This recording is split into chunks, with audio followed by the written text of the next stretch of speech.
presidencia. Adelante. Compañeros diputados, como ustedes y los sinaloenses se enteraron, con fecha 28 de octubre próximo pasado, se publicó la convocatoria que nos ofrece este periodo extraordinario, la cual solo fue firmada por dos grupos parlamentarios PRI y PAN, que, en el uso de sus facultades como integrantes de la Diputación Permanente, las ejercieron a plenitud. Bien por ellos que ejercen su derecho, pero mal cuando pudimos haber participado de ello todos los grupos en un acuerdo previo. Así es la democracia, hay que aceptarla. Las mayorías prevalecen respecto de las minorías, y de esa es la forma en que se pueden crear y construir distintas mayorías a partir de las multitudes. No hay que extrañarse de ello, hay que hacerlo siempre y cuando sea dentro del marco de la ley. Aun cuando la ley que tenemos sea absurda, anacrónica, inequitativa, pero es ley vigente al fin y al cabo. Huelga destacar que en repetidas ocasiones, múltiples ocasiones, sobre texto de no haber sanción o el procedimiento para que éste exista se va en el tiempo producto de la forma en que se trabaja en comisiones. Se viola la ley orgánica de este Congreso en forma recurrente bajo el esquema de sometimiento de votación a este pleno, aun cuando el tema no sea materia de su competencia, o bien la ley observa un procedimiento distinto o acotado y de esa forma legalizar lo ilegal. Hubiese sido bueno que en la publicación oficial se estableciera la hora del inicio de celebración.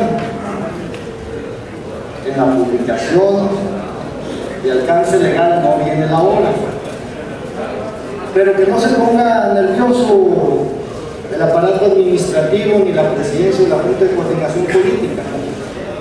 Eso se suple con el artículo 112 de nuestra ley orgánica, que señala que siempre se iniciarán a las 11 de la mañana, salvo acuerdo expreso en otro sentido. Pero bueno, suplido eso, se queda abierto hasta la conclusión del mismo.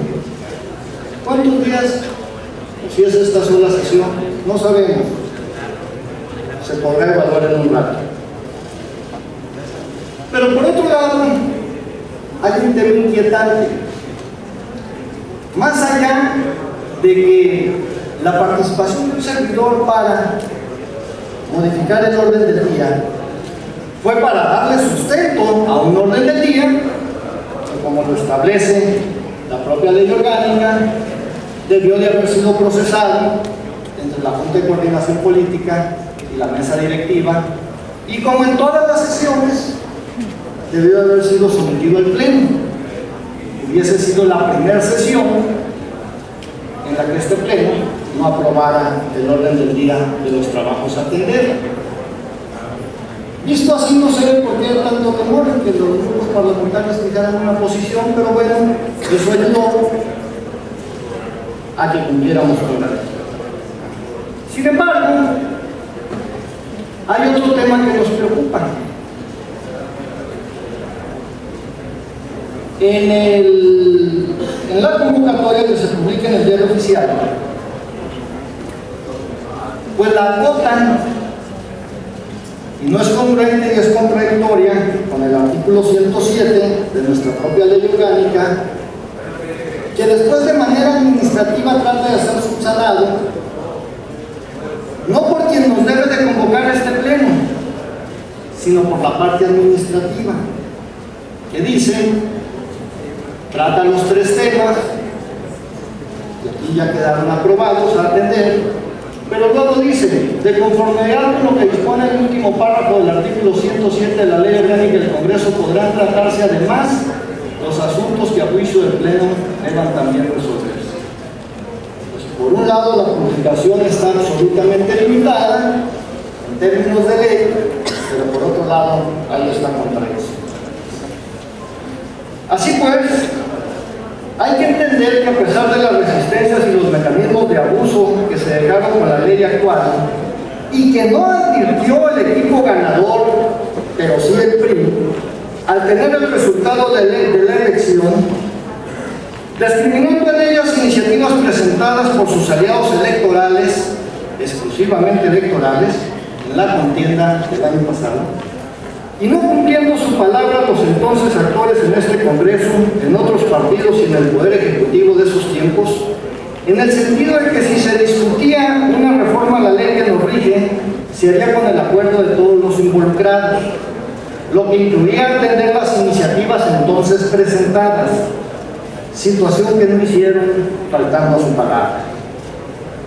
Compañeros legisladores, algunos políticos honramos nuestra palabra, otros no lo hacen, es su privilegio, caen en incumplimiento tras incumplimiento, y a ellos no nos queda otro recurso que combatirlos dentro del marco de la ley sin caer en sus argucias y artimañas, pero buscando a aquellos que dentro de los otros partidos están dispuestos a cumplirla, respetándola.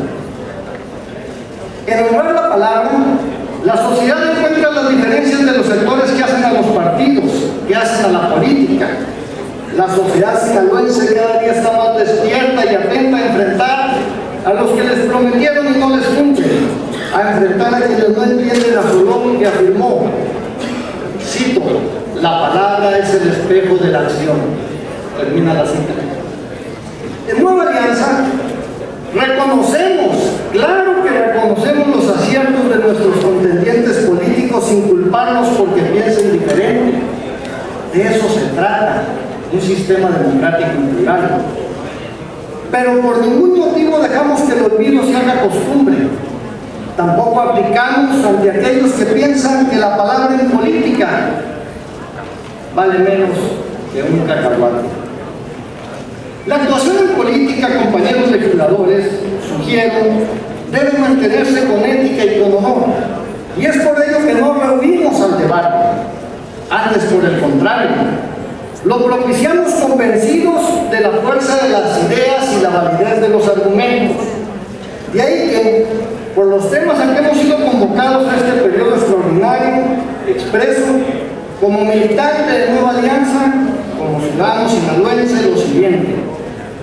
En Sinaloa, es tiempo de que los políticos provengan del sector público, social o privado, nos alejemos de la intimidación como mecanismo de la política. En Sinaloa, es tiempo de que nos alejemos de la superficialidad, de la vanidad y la arrogancia que solo buscan proyecciones personales, convirtiendo en cómplices de ello a quienes así participan. Y eso provoca que se caiga en inoperancia de los acuerdos. Y es por ello que respetuosamente los convoco desde esta tribuna simplemente a cumplir la ley. No tiene nada de malo cumplir la ley, compañeros. También en Sinaloa ya basta de que no se entiendan siquiera las preguntas, porque eso nos lleva a encontrar las respuestas lógicas, pero equivocadas. Si entendiéramos las preguntas, nos llegarían a las respuestas correctas. Y entonces se cae en el abandono, en espacios alterados y secuestrados por el miedo y la abdicación de la ética profesional.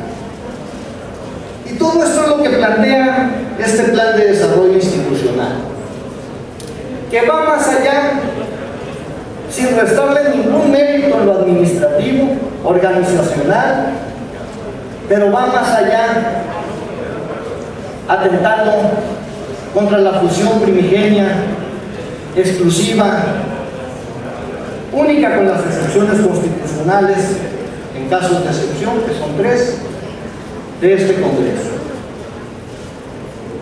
En este documento, lo que se está argumentando es lo que hace mucho debió de haberse hecho. Es lo que hace muchísimo tiempo debimos de haber tenido en la parte organizacional administrativa. Pero no debemos con ello pretender acotar la función